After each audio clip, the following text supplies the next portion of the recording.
So Tom, how did you first get into photography? My father was always interested in photography, so it started at quite a young age, I suppose, with a little, I can't even remember what sort of camera it was, but a little film camera, a little roll of film. One of the sort of eureka type moments was when my dad made a little darkroom in his garden shed, and going down in that funny little corridor, we turn these little corners, and then you go down to that red light at the end, and then having the film, putting the negative in the enlarger, the light going on, pushing the film in that tray, swishing it around, and then that magic moment when the face appears out of the liquid.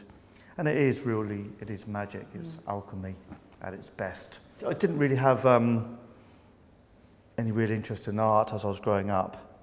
It just seemed very poncy and a bit pointless as well. So I didn't get on at school at all, so I left school at 15, and I just wanted to get on with doing stuff and working. So when you went back to photography, do you think it was discovering that magic again that really inspired you? Something about that magic and something about that process that inspires you? Yeah, that's definitely a part of it. I mean, there's lots of different things about photography that I love, but one of them is that sort of magic moment where you press a button and then you just got to pray, really, that something's going to come out. When you're younger, you take a picture and you hope something comes out, and you send it off to the lab, or you take it to the lab, and then you get something back and it's rubbish most of the time, or it's great, and wow, it's a great surprise. Now the odds are a bit more complicated. With the shoot here for the Royal Shakespeare Company, it was quite a high budget, had to be done in a very short period of time, and if the magic didn't work out, it's very embarrassing, to say the least. In fact, your career's probably over. So when I take the pictures, I've got all these boxes of film, and I take them down to the lab, and the next day I go back. I put them onto a light box, and I turn on this light box. The light shines through, and the magic comes out. It's like being in a church looking at stained glass windows or something. But it is a magic, and you, oh my God, I didn't realise they look like that. Oh, that person's moved, or oh wow, that glitter ball, I didn't expect it to have that effect, or the mist coming through the woods. You hope for the best, but always things that you would never expect it always come out. So I do love that. And do you think using digital compresses that process in a way you don't like? For me, digital does kill that, because you only get what you want. So you keep on doing it until you get what you want. And for a great example of that is a picture of Titania lying on the snooker table. I had a very fixed image of what I wanted in my head. When I took the picture, the angles, to get the camera at the right height, to get the angles, get the light in, was a lot more complicated than I thought it. I thought it'd be the easiest shot. It turned out to be the most complicated. And when I got it back, I was going, oh dear, this isn't working, this isn't what I wanted. So I thought about not putting it into the exhibition. And then I thought, well, I'll show them anyway. So I sent off my pictures, and then suddenly, oh, your best image is Titania lying on the table. It's not until now I'm looking at it in front of me on the wall. Actually, yeah, it is a good shot. I can see it for its own right, but sometime when you're imagining something, you imagine it should be that way.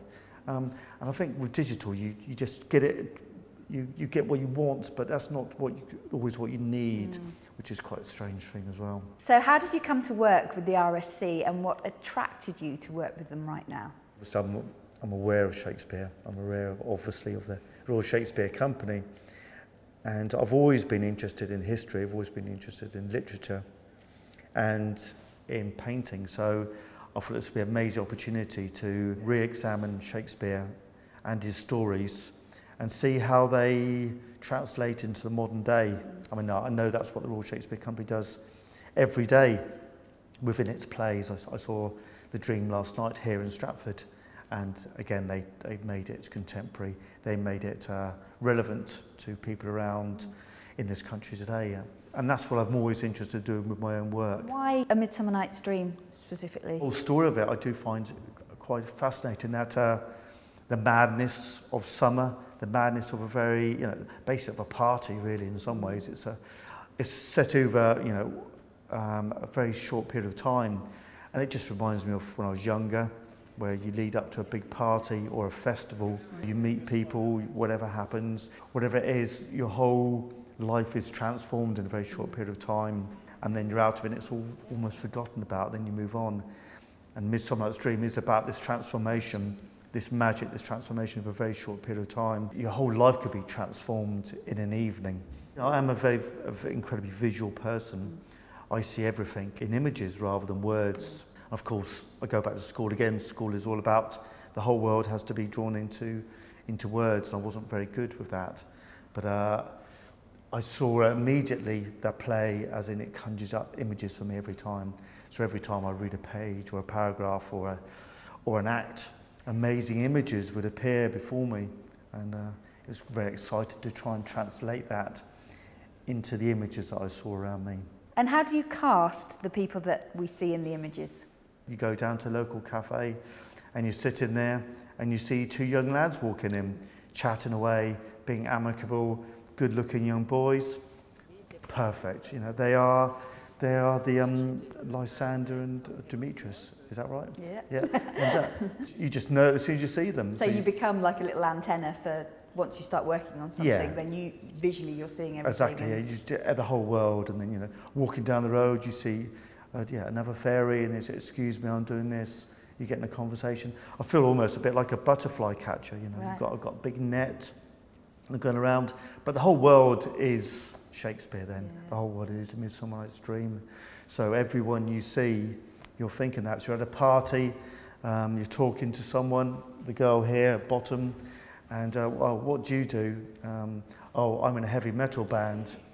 Oh, okay. Asked her about her band. We're a Motley Crue tribute band. We're heavy metal. We're doing our own thing. We're rocking and rolling. But we're girls. But we're impersonating men. Yeah. Okay, yeah, that very fits in with Shakespeare. You know, when men always had to be the women. So there's a modern day take on the gender swapping as well. So literally, you just everyone you talk to, everyone you meet, you immediately translate them into Shakespeare's language of A Midsummer Night's Dream. So they all just come flooding in actually once you start. It's almost like you can't stop them. And are people quite responsive to you speaking to them in the street, and how do you then get them to come to your shoots? It makes it very easy in some ways. I've been living in Hackney for 25 years. So even though they're random strangers, there's a connection somewhere. There is a connection just by being in Hackney. You can find a connection quite easily with because you're in your community. I'm in my community, so it makes it a lot easier. And you know, when you mention Royal Shakespeare Company, obviously everyone knows what you're talking about. And it's great that the people I've involved in, I was getting involved in heavy metal bands or carnival clubs or salsa or students, and they're all getting involved in their community and they're all doing something. Everyone coming together as a celebration of where we live, of the culture and the great things that are happening around me. And people look at that and be, oh yeah, we do live in a great place. So I want people to be proud, to be taking part in it, to celebrate in it. So there's lots of stories being told within these photos. When you take the photographs, you put them in an exhibition, you put a label by it, people look at them and go, oh, that's about squatting, or that's about housing, or that's about love. And you're very secure in how people will read it. And then as time goes by, people look at it in Finland or America or Japan, and people look at it in very different ways, and they bring in their own personal references into the stories. And it takes on its own life. So in some ways, these pictures all become, I mean, it's a bit silly to say in some ways, but they all become like your children. Yeah. You have a very fixed idea of what they want to do in the world, how they perform, and how they will operate within the world. And then, as they get older, they actually take on their own lives, they do their own thing. You think they'd be a lovely hippie. Yeah. And then they become bankers, or you think they become bankers, they become hippie, whatever it is. That was a problem for me to begin with, I must admit. You know, I was very political with my work, and I really wanted a very political outcome on my work. And then some people just saying it's a beautiful picture, and I was like, it's not about beauty, it's about politics. But then things changed, so I've actually really enjoyed the way different people interpret my work. It's not like a film where you're told to sit down, you'll be given the beginning, the middle, the end, and the conclusion.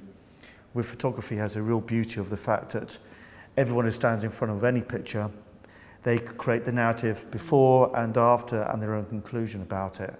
And I think that's what's really exciting about photography for me, that the audience gets the chance to use their imagination and to bring their own personal story and involvement into the narrative.